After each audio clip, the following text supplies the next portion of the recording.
Okay, picking up where we left off. I'm just trying to highlight some points here. You may not be able to read everything, but just going through the problems so you can see them exactly as they're in the review. Inscribed angles. The way that I teach this and the way that we did in my class is I find the inscribed angle.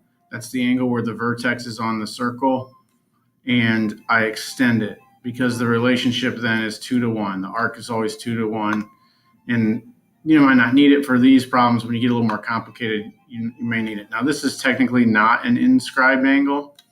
It has a different name, but we treat it the same way because the vertex is on the circle. So in this case, if that's 72, this angle would be 36. This is 230. This would be 115.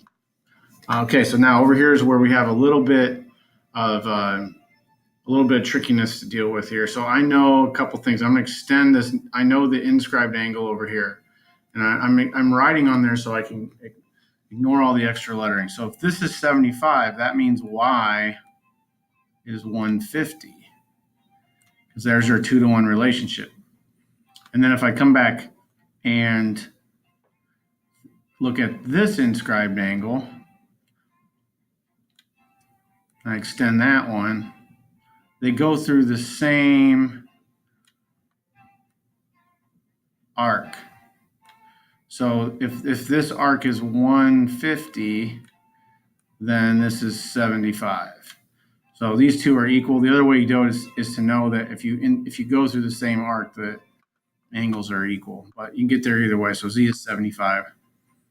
This one's a little bit tricky, but again, trace what you know. I know that this is my angle on the circle, so it's half of the arc. That means this angle is 130. And 8a plus 10 is 130.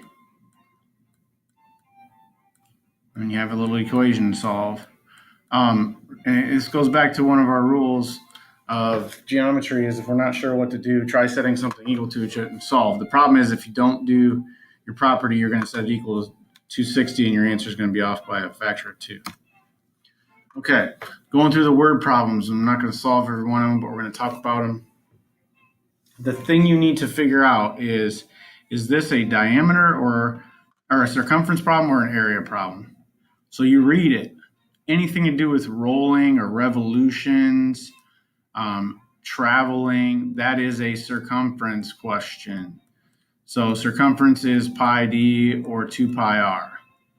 So basically we're comparing John's bike that has this diameter and Allie's bike that has this radius. And we're seeing which one. So I'm just going to get them both into, we have John and we have Allie. Let me get them both into common. So the circumference is pi times diameter. So the circumference here is 22 pi because we know the diameter. The circumference here would be 26 pi. So basically we have one of the tires is bigger by 4 pi. It's not just 4, it's by 4 pi. So one revolution equals the circumference. And so they're asking about one revolution. I'll let you go ahead and answer that. Set up, convert everything. Alejandro wants to put a circular fence around his new tree. He wants the tree to be in the center of the fence and 3 feet away from the fence. So the classic circular fence problem, there's the tree, there's the terrible circle, and it's 3 feet away from the fence. So that they want to know how long will the fence be. We're talking about distance around the outside, and that is a circumference question. So just make sure that you have the diameter or double the radius. So the circumference would be 6 pi. How many square feet of ground will be inside? Any type of two-dimensional inside area is pi r squared. R is 3, so 9 pi. And we don't usually compare circumference and area. This would be in feet squared because we took feet times feet. This would be just feet. Okay, bow and arrow theorem. My strategy for this, every single time, make the picture look exactly the same. Make it look like a bow and arrow. So if it's not a bow and arrow, make it into one. So right here, I know this is x, and I know I just split this thing in half, so I have 10 and 10. And I can do Pythagorean Theorem to find x, but I need to know what this is. Well, on all these pictures, the radius is always the same. So that's 12, and this is 12. So now I can do Pythagorean Theorem with x squared plus, you try to write with a mouse, 10 squared equals 12 squared. And that gets me my x. So here I have this little distance right here is 9, and this is 16. In this case, we are finding the radius.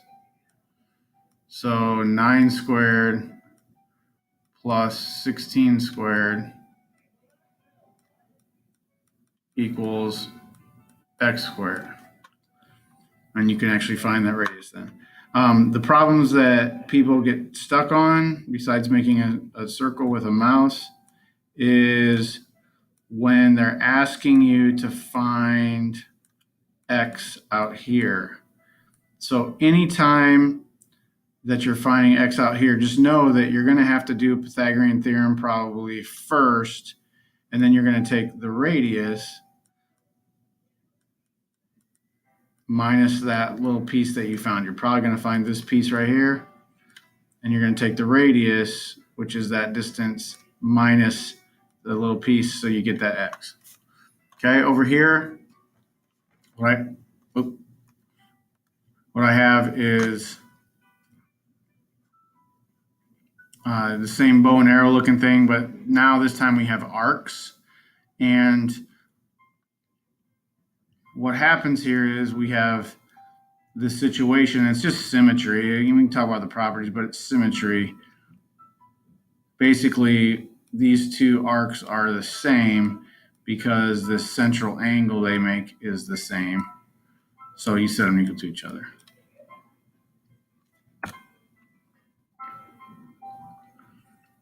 Equidistant chords are equal. So it says find the value of x. So if you are the same distance away, again, it's symmetry, but if you're the same distance away, then you have to have the same length chord. So you set them equal to each other. That's equal to that. This little piece in the middle, now notice we're both 16 here. So it kind of reciprocates itself. Congruent arcs, congruent chords, congruent central angles. These arcs would also be equal if we knew anything about the degrees out there. We could find stuff there. So this is looking, I mean, you see the symmetry. This is definitely a place where you use the old rule of setting stuff equal to each other because it looks like it's congruent. And I know there's a property, but I can't quite remember. It doesn't matter. Congruent chords have congruent arcs. Just talked about that. So these arcs are congruent.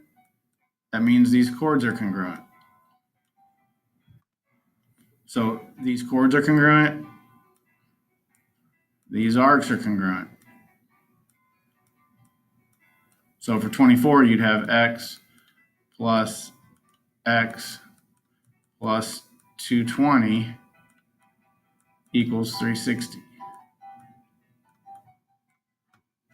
Or you could say 360 minus 220 is 140. Half of that's 70. These are each 70. Again, congruent chords mean congruent arcs. So this arc is 93 because it's central angle. So this has to be 93.